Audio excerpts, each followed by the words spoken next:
എല്ലാ കൂട്ടുകാർക്കും രമ്യാസ് വേൾഡിലേക്ക് ഒരിക്കൽ കൂടി സ്വാഗതം. അപ്പം ഞാനിന്ന് ബ്രോക്കോളി വെച്ചിട്ടുള്ള ഒരു അടിപൊളി തോരനാണ് കേട്ടോ കൂട്ടുകാരെ കാണിക്കുന്നത്. ആദ്യം തന്നെ നമുക്ക് ബ്രോക്കോളി കുറച്ച് വെള്ളം തിളപ്പിച്ചിട്ട് അതിലേക്ക് സ്വല്പം ഉപ്പ്, മഞ്ഞൾപ്പൊടി ഇത്രയും ചേർത്തിട്ട് നമുക്ക് ബ്രോക്കോളി ഒന്ന് അടർത്തി ഇതിൻ്റെ അകത്തേക്ക് ഇട്ട് കൊടുക്കാം. എന്നിട്ട് ഒരു 10 മിനിറ്റ് വെച്ചിട്ട് നമുക്കതെടുത്ത് തണുത്ത വെള്ളത്തിലിട്ടിട്ട് നമുക്കതൊന്ന് 2-3 പ്രാവശ്യം ഒന്ന് കഴുകിയെടുക്കാം കേട്ടോ. എന്താണെന്ന് വെച്ചാൽ പുഴുക്കളെല്ലാം ഒക്കെ ഉണ്ടെങ്കിൽ പോരാത്തതിന് വിഷമൊക്കെ അടിച്ചിട്ടല്ലേ ബ്രോക്കോളി വരുന്നത്. അപ്പം ഇങ്ങനെ ചെയ്തിട്ട് എടുക്കാമോളൂ, നമ്മൾ എപ്പോൾ എടുത്താലും ഉപയോഗിച്ചാലും. ഇനി നമുക്ക് ഇത് കഴുകി വാരി എടുക്കാം. ഇനി ഇതാ തോരൻ റെഡിയാക്കാനായിട്ട് ഞാൻ മൺചട്ടി അടുപ്പത്ത് വെച്ച് അതിലേക്ക് 2 ടേബിൾ സ്പൂൺ വെളിച്ചെണ്ണ ചേർത്ത് കൊടുത്തു. ഒരു സവാള ചെറുതായിട്ട് അരിഞ്ഞത് ചേർത്ത് കൊടുത്തിട്ടുണ്ട്. 2 പച്ചമുളക് ഒന്ന് വട്ടത്തിൽ അരിഞ്ഞ് ചേർത്ത് കൊടുത്തിട്ടുണ്ട്. അപ്പോൾ ഇത് രണ്ടും കൂടെ നമുക്ക് നന്നായിട്ടൊന്ന് വഴറ്റിയെടുക്കാം.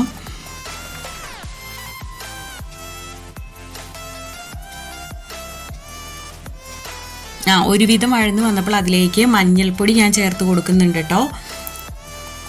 എന്നിട്ട് നന്നായിട്ടൊന്ന് മിക്സ് ചെയ്യാം.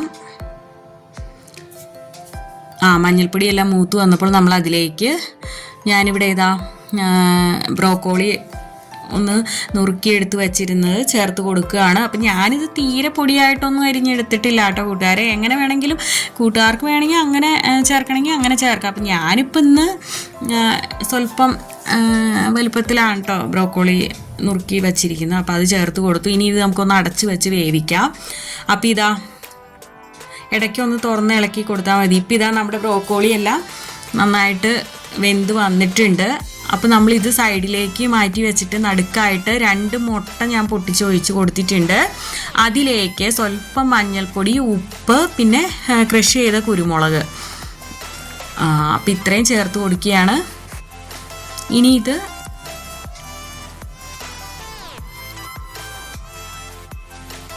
നമുക്കൊന്ന് നന്നായിട്ടൊന്ന് മിക്സ് ചെയ്ത് ആ മുട്ടയെല്ലാം നന്നായിട്ട് മൊരിഞ്ഞ് വരണം.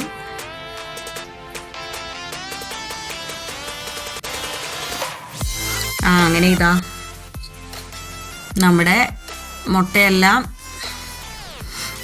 വെന്ത് മൊരിഞ്ഞ് നല്ല ബ്രോക്കോളി ആയിട്ട് നല്ല മിക്സായിട്ട് വന്നിട്ടുണ്ട് കേട്ടോ.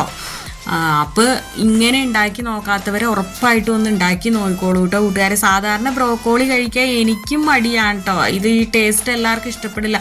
പക്ഷെ ഇങ്ങനെ ഉണ്ടാക്കി നോക്കൂ. മുട്ട ചേർത്ത് ഉണ്ടാക്കിയപ്പോൾ അടിപൊളിയാണ് കേട്ടോ. എത്ര കഴിക്കാത്തവരും കഴിച്ചു പോകും. അത്ര ടേസ്റ്റാണ്. ഈ ബ്രോക്കോളിയും മുട്ടയും കൂടെ നല്ലൊരു കോമ്പിനേഷനാണ് കേട്ടോ. അപ്പോൾ എല്ലാവരും ട്രൈ ചെയ്യൂലോ. വീഡിയോ ഇഷ്ടപ്പെടുകയാണെങ്കിൽ ഫ്രണ്ട്സിനും ഫാമിലിക്കൊക്കെ ഷെയർ ചെയ്യണം. അപ്പം ഇനി നല്ലൊരു വീഡിയോ ആയിട്ട് വരുന്നവരോ. Okay, tata, bye bye. Thanks for watching.